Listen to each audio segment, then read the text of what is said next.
Le président de l'APECSEI, Rémi Yao-Ebrine, a convié la presse nationale et internationale au siège de son organisation afin de passer un important message au président de la République, Alassane Ouattara, pour une décrispation de la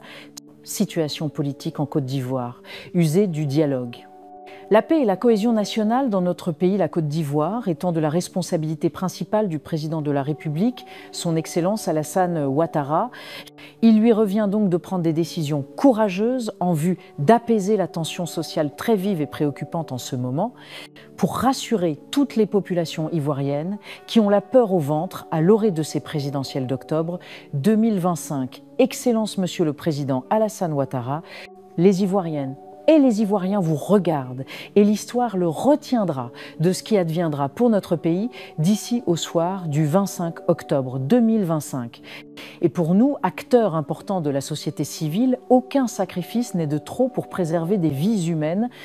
Vous considérant vous-même oufouettiste, l'un des derniers disciples de Félix Houphouët-Boigny avant sa mort en 1993, alors nous estimons que le moment est venu d'user de l'arme puissante qu'il a léguée au monde, le dialogue pour laisser au peuple de Côte d'Ivoire un pays de paix. Et pour nous, acteurs importants de la société civile, aucun sacrifice n'est de trop pour préserver des vies humaines, alors mobilisons-nous pour éviter le chaos en 2025, a déclaré Rémi Yao-Ebrine. Lors de sa conférence de presse, le leader de la société civile ivoirienne a exhorté le président Ouattara de ne pas écouter ceux qui lui font croire que le peuple de Côte d'Ivoire le soutiendrait pour son 4e mandat. La décrispation de la situation sociopolitique selon l'APECSEI passe également par la révision de la liste électorale en cette année 2025,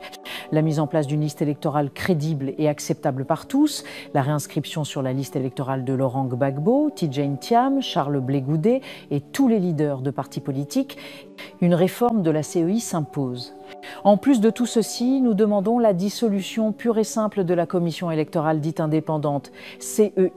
et sa recomposition par de nouveaux acteurs qui seraient apolitiques, issus de la société civile, ayant le sens du devoir républicain, mais surtout désignés par consensus par tous les acteurs, a conclu le président Rémi Yao-Ebrine.